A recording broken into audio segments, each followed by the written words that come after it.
Olá pessoal, tudo bem? Hoje a gente recebe aqui no Via Trolebus o Vicente Abate. Ele é presidente da ABFER, Associação Brasileira da Indústria Ferroviária.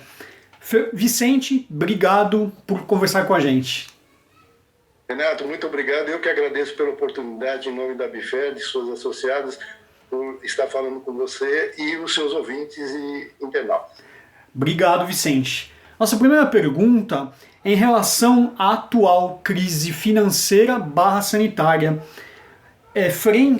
Eu queria saber, Vicente, qual é a visão da ABFER colocada essa crise frente ao setor de fabricantes ferroviários?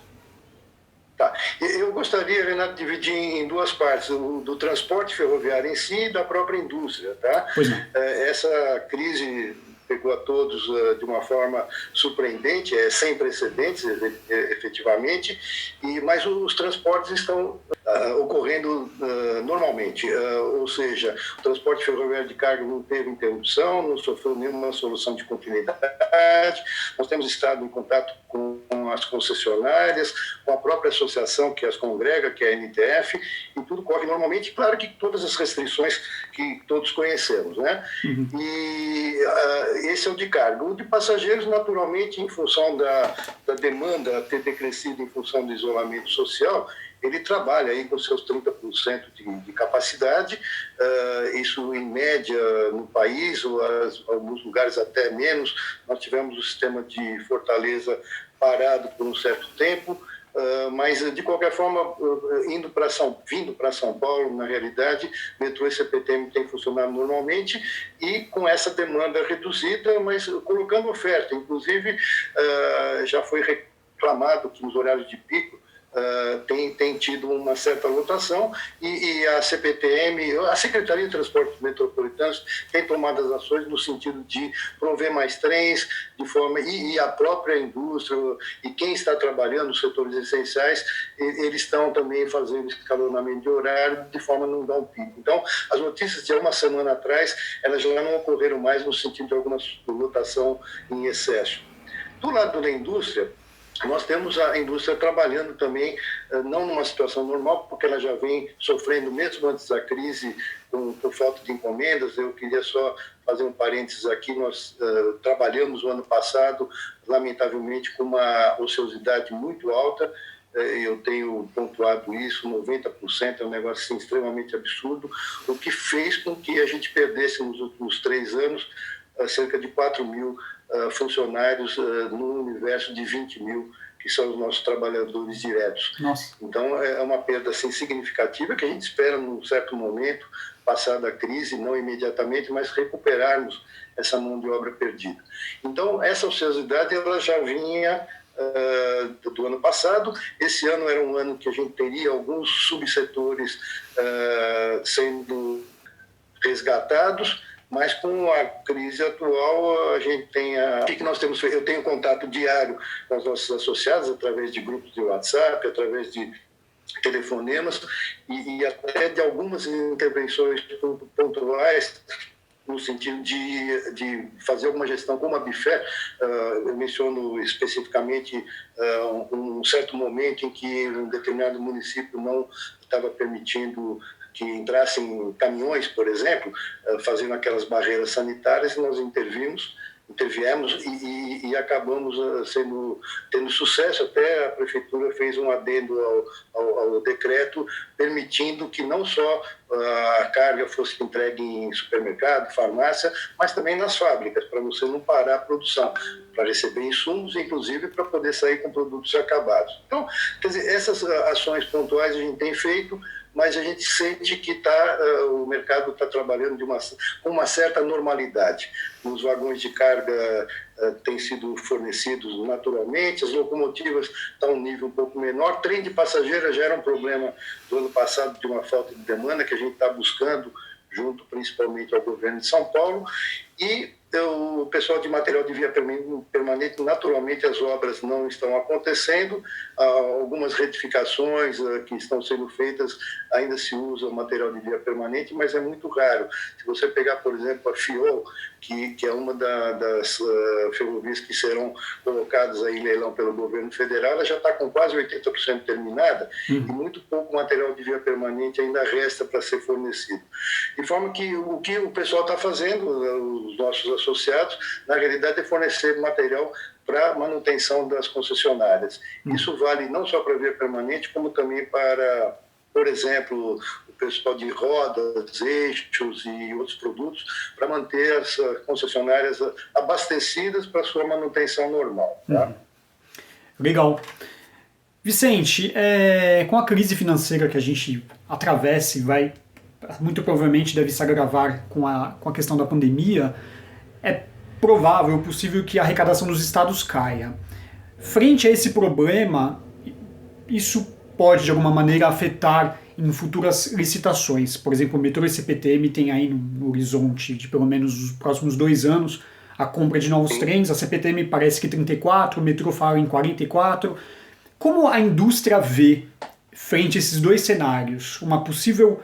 Você citou, inclusive, a fabricação dos trens de passageiro e operadoras antes da pandemia sinalizando a compra e agora essa possível agravamento da crise financeira. Como a indústria vê esse cenário? Com alguma preocupação, naturalmente, que a receita advinda dos impostos, ela naturalmente vai cair, porque o país, de certa forma, tem certas paralisações que os impostos estaduais eles acabam não ocorrendo. Os federais também, naturalmente, mas em termos de Estado, o ICMS, por exemplo, que é a grande fonte do governo do Estado de São Paulo, ele vai sofrer naturalmente. Nesse ponto dos trens de passageiros, eu queria fazer um comentário que até um pouco antes da crise foi definido pela CPTM, que na colocação das concessões das linhas 8 e 9 para iniciativa privada, os 34 trens serão comprados pela concessionária vencedora. Então, eles sairiam da alçada do Estado. Então, isso é uma preocupação a menos em termos de não ter a receita do Estado esperada. Mas o metrô realmente poderá sofrer.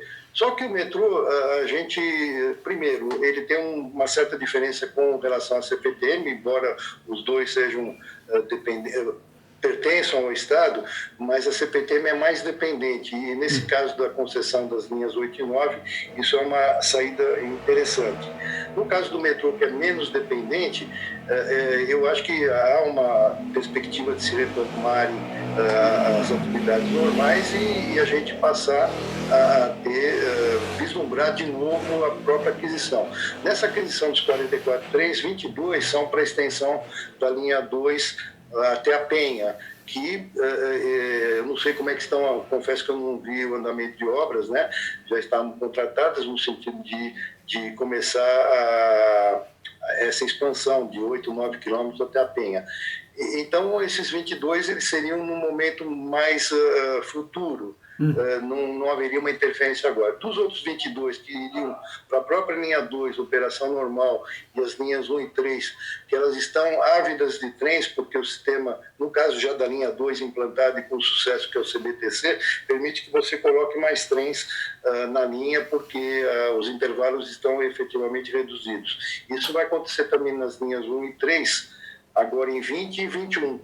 Então, há uma tendência também embora a indústria precise dessas encomendas, a gente já está ciente de que elas não serão imediatas. Então, eu quero crer que, para esse não imediatismo, embora necessário, as contas do governo elas já estarão normalizadas, em que pese a gente não sabe quando, né? Essa pandemia ela não tem data prevista, lamentavelmente. A gente espera que seja logo, mas não dá para fazer nenhuma previsão em cima disso. Legal. Vicente, por último, como você analisa a atuação do governo federal frente a essa crise na ajuda aos fabricantes, ao setor como um todo? Então, eu até ia complementar a segunda resposta e você agora me fez a pergunta que eu iria falar. No caso dos vagões de carga e locomotivas, como as empresas são privadas, elas não terão claro, terão problemas de outra ordem, na medida em que elas também teriam sido afetadas ou terão sido afetadas pela crise. Mas nesse caso específico, nós já fizemos um pedido ao governo federal, através do próprio BNDES. Primeiro, as ações do governo federal têm sido no sentido, e não só o governo federal, aí sem querer entrar em mérito político nem nada, todos os governos estão fazendo a sua parte, né? Eu acho que essa crise trouxe uma dose muito grande de solidariedade, em que pesem certas divergências. Eu acho que 90% das ações são convergentes. Então, tanto os estados, os municípios, quanto o governo federal têm tido atuações no sentido de amenizar a crise. E, como você me perguntou, no caso do governo federal, existem aí financiamentos, crédito já colocados aí para que as empresas não demitam, para que haja, se houver demissão, uma perda, não uma perda para o trabalhador, que é o mais importante, mas isso está refreando efetivamente as demissões. Quando eu falei no começo que a gente demitiu aí, perdeu 4 mil funcionários, foi em função de outra situação. Na situação atual, eu tenho conversado e as empresas têm procurado manter, ou porque elas veem que na saída da crise elas têm que continuar fortalecidas, isso é um ponto sem dúvida importante, ou porque também elas podem se aproveitar do que o governo está oferecendo para poder amenizar a questão financeira. E no caso específico de vagões e locomotivas, nós entramos em contato com o BNDES, como ele já fez algumas ações para outras áreas, a nossa também é de serviços e essenciais, porque o transporte ferroviário em si é um serviço essencial e a indústria que fornece para esse mercado também não deixa de ser essencial. Então, eles estão avaliando para que a gente possa ter, porque é um risco, o que eu falei, que nós estamos trabalhando até junho, nós temos carteira.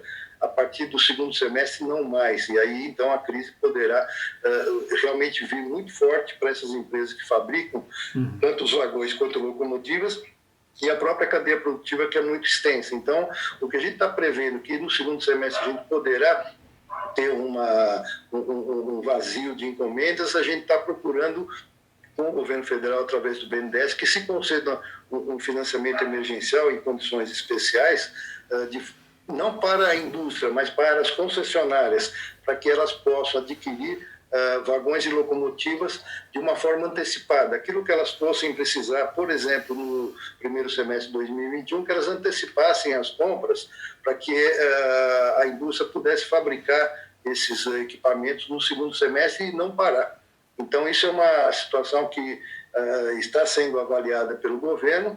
Nós esperamos ter isso já desenhado, eu diria, na próxima semana, e é claro que não é tão imediato, mas nós estamos pedindo urgência nisso, até pelo caráter emergencial que isso traz, e o governo está sensível a isso. Então, respondendo bem objetivamente, as ações do governo federal têm sido importantes na medida em que ele tem lançado no mercado crédito para várias finalidades, capital de giro, para evitar demissões e agora, nesse caso nosso específico, um financiamento para que as concessionárias ferroviárias de carga possam antecipar suas compras de 2021 para entregas já no segundo semestre em condições especiais. O que são essas condições especiais? Nada além daquilo que o governo ofertou recentemente, ou seja, um juro interessante, competitivo, de Selic, sem spread.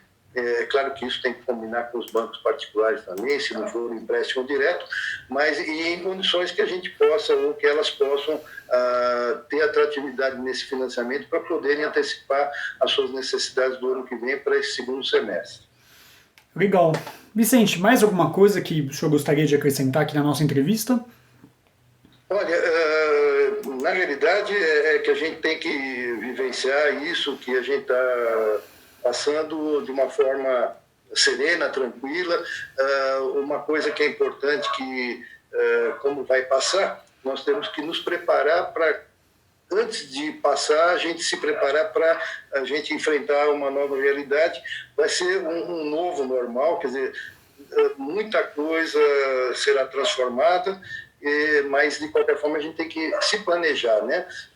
Não só os governos, mas a própria iniciativa privada, em conjunto com os governos, fazermos um planejamento tal que a gente possa entrar nessa nova fase pós-crise de uma forma gradual, e que possa ser execuível, né? Não adianta você esperar o último dia para dizer, olha, amanhã a gente vai poder sair de casa e trabalhar normalmente, sem ter se preparado para isso. Então, o que a gente prega e o que a gente acha que deva ser a tônica daqui para frente é, passado já um mês aí de recolhimento, o isolamento social, que possa demorar mais um mês, porque, por exemplo, o governo de São Paulo hoje já prorrogou o prazo de quarentena até dia 10 de maio, então a coisa não vai ser tão imediata, mas eu acho que a gente deve aproveitar esse momento até de reflexão para a gente se planejar para quando voltar e voltar com uma força o maior possível, né? Tudo aquilo que a gente está reprimido nesse momento, que a gente consiga colocar em prática tão logo essa crise passe. Legal.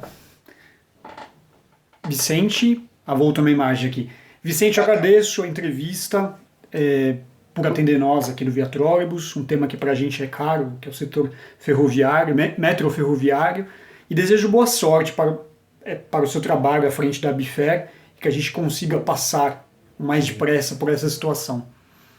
Muito obrigado, e tenhamos todos o cuidado necessário para que a gente possa chegar lá na frente com bastante saúde. Obrigado, Renato, mais uma vez pela oportunidade, agradecer a Via Trolebus por isso e continuarmos aí nosso trabalho do dia a dia. Obrigado e boa tarde a todos. Obrigado, pessoal. A gente se encontra no próximo vídeo. Um abraço.